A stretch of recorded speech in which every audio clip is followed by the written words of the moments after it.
vpod.ai, your source for information. This podcast is sponsored by StoneFly, your trusted solution provider and advisor in enterprise storage, backup, disaster recovery, hyper-converged, and VMware, Hyper-V, Proxmox clusters, AI servers, as well as public and private cloud. Check out stonefly.com or email your project requirements to sales@stonefly.com. Welcome to the Deep Dive. So we've gone through the material you sent, and it's pretty fascinating. We ended up with two really different topics sharing the same name, Hummingbird. That's right. It's a bit unusual, isn't it? One takes us right into, the natural world, the actual bird, and the other straight into the digital realm, how we find things online. Yeah, exactly. So our mission for this deep dive is to kind of unpack the key ideas from your sources on both these hummingbirds, see what connects them, if anything, and what we can really learn from this unexpected comparison. It's definitely a look at, let's say, speed and precision, but in, well, totally different worlds. Okay, let's jump in. Starting with the feathered one. One of the first things that really stood out was this question. I think a lot of people probably wonder about it. Are hummingbird feeders doing more harm than good? It's a great question to start with because the sources don't really give a simple yes or no. It's more nuanced. Right. On one side, yeah, feeders can be helpful. They provide this reliable energy boost, which is super important sometimes, like maybe when flowers aren't blooming or during migration. Okay, yeah, makes sense. Or even when they're coming out of torpor, that sort of mini hibernation state they do, needs a lot of energy. And, feeders do help people connect with wildlife, see them up close. That connection point is important. Yeah. But then the sources also make a really strong case for, well, native plants, maybe even stronger. Oh, absolutely. That comes through loud and clear. Native plants are consistently presented as, like, the best option, the gold standard. Why is that? Just the nectar. Well, the nectar's part of it, obviously, natural nectar. But it's more than that. Native plants also attract insects. And hummingbirds need insects for protein. It's not just sugar water they live on. Ah, right. The whole package. Exactly. The sources listed some good examples, too. Things like coral honeysuckle, bee balm, cardinal flower, jewelweed even.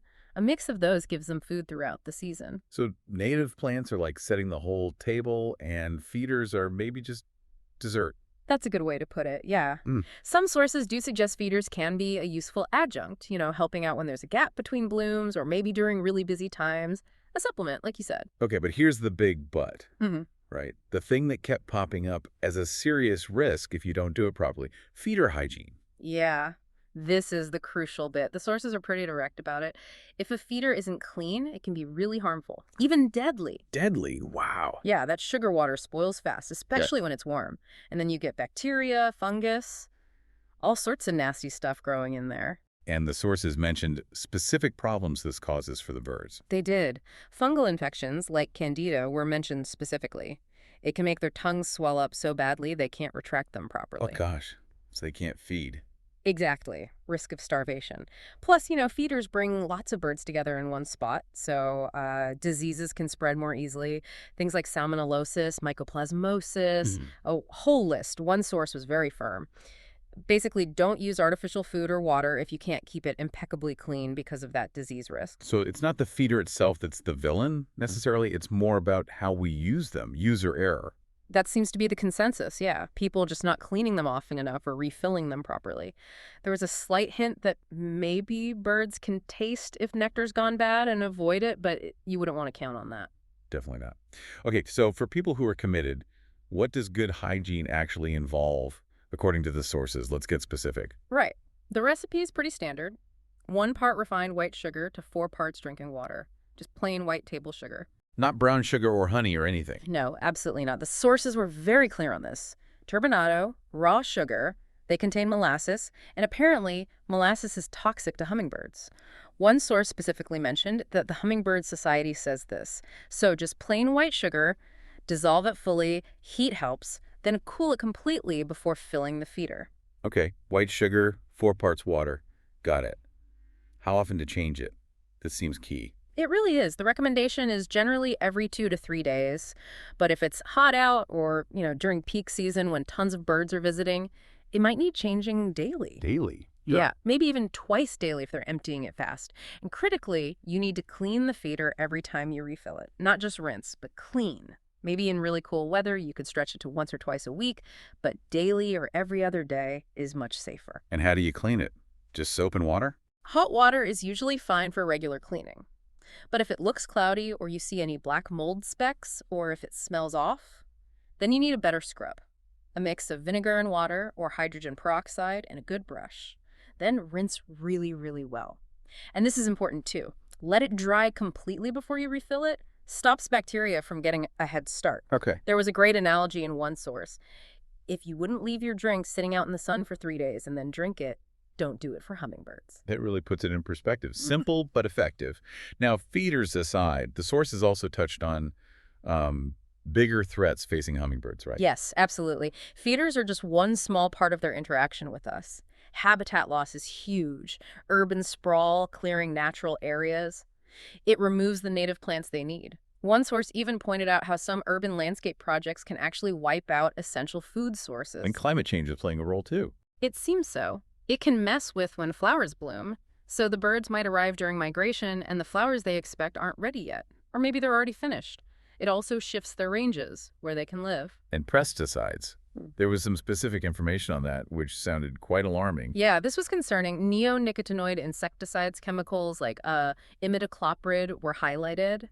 Research was cited showing that even short exposure can cause a pretty significant drop in a hummingbird's metabolism. How significant? The numbers were like 6% to 25% decline within hours, depending on the dose. 25%. For a creature that's basically pure metabolism, that sounds bad. It's definitely worrying. The study didn't see immediate signs of like paralysis or nerve damage, but the potential for long-term central nervous system effects is there.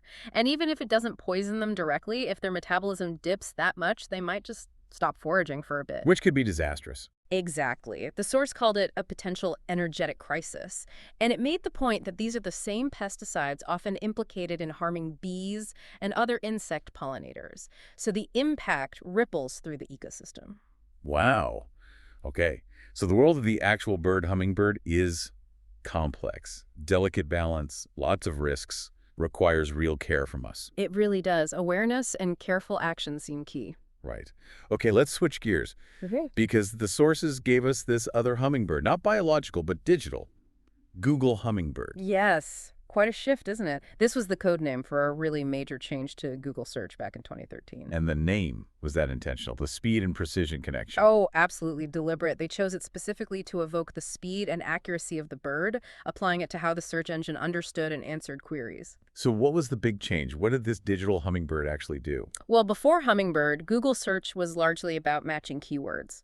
You typed "best pizza near me," and it looked for pages with those words. Right. Pretty straightforward. Hummingbird changed the game. It started focusing much more on understanding the meaning behind your whole query, the context, using natural language processing. It wasn't just about matching words anymore. It was about figuring out your intent. The goal was to make search feel more, well, human, more conversational. So understanding what I mean, not just what I type. Precisely. The sources called it the biggest algorithm change since maybe 2001. And it was the first major update focused on sorting through information based on meaning, rather than just how information was indexed, which earlier updates like caffeine had focused on. How did it manage that? Understand meaning. It looked at all the words in your query, not just the main keywords, trying to grasp the overall concept. It used things like Google's knowledge graph. Think of it as Google's big brain connecting facts about people, places, things, and how they relate.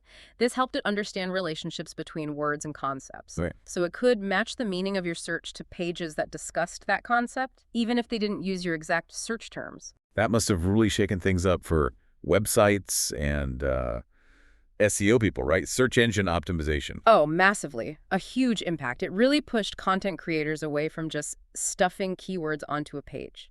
Instead, the focus shifted to writing naturally, comprehensively answering the kinds of questions people actually ask. But the quality became more important. Much more important. High-quality, relevant content that actually helps the user. It also rewarded using long-tail keywords, those longer, more specific phrases people use in natural conversation or when asking a full question. Like asking a whole sentence instead of just 2 words. Exactly. Hummingbird also got smarter about sending you to the specific page on a website that best answered your query, not just the homepage.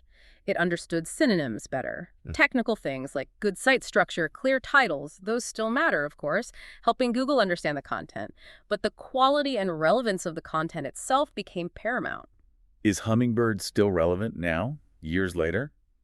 Or has it been replaced? The core principles of Hummingbird are absolutely fundamental to how search works today. Understanding user intent, context, natural language, that's only become more important with things like voice search on phones and smart speakers. Ah, right. We talk to our devices now. We do. And Hummingbird laid the groundwork for search engines to handle those complex conversational queries. It's why you can ask a follow-up question, like how fast does it go, after asking about a specific train, and Google knows what it refers to. The sources also mentioned that mobile optimization, like responsive design, became even more crucial because Hummingbird was better at understanding queries coming from different devices. It's really a foundational piece of modern AI-powered search. It's fascinating, isn't it? 2 hummingbirds. One, this tiny, incredibly energetic bird needing meticulous care and facing these big environmental challenges. Yeah. And the other, this complex digital system designed for speed and accuracy in understanding something as messy as human language. Both, in their own way, highlight complexity and the need for precision. It's a really interesting parallel. Both systems, one biological, one digital, rely on intricate processes to function effectively. So let's try and boil this down. What are the key takeaways people should remember from this deep dive? Okay, for the bird, feeders can help, but only if you are absolutely committed to rigorous cleaning daily or every other day, usually, and using the correct nectar, just plain white sugar and water. It's critical for their health. But remember, native plants are always the superior choice, providing both nectar and essential insects. And we need to be aware of the bigger threats like habitat loss and, significantly, those neonicotinoid pesticides. Right. And for the algorithm, the digital hummingbird. The big takeaway there is that search fundamentally shifted in 2013 towards understanding meaning and context. It's not just about keywords. This means creating high-quality, relevant content that genuinely answers user questions in natural language is the way to succeed online now. Be helpful, be clear. It really emphasizes that understanding the details, whether it's bird care or how information systems work, and acting responsibly based on that understanding is pretty vital. Absolutely, in both the natural world and the digital one. Which leads us to a final thought for you, our listener, to maybe chew on. When we consider how incredibly complex and fragile supporting wildlife like hummingbirds actually is, demanding such precise care, and then we think about how algorithms like Google's Hummingbird are engineered specifically to decipher the complexities of human language and intent, what other things in our daily lives, things that maybe seem simple on the surface, might actually have hidden layers of complexity or maybe unintended consequences that we ought to be more aware of? It's a good question. There's often more going on than we initially see. Something to think about. Thanks for joining us for this deep dive. VBpod.ai, your source for information. This podcast is sponsored by StoneFly, your trusted solution provider and advisor in enterprise storage, backup, disaster recovery, hyper-converged, and VMware, Hyper-V, Proxmox clusters, AI servers, as well as public and private cloud. Check out stonefly.com or email your project requirements to sales@stonefly.com.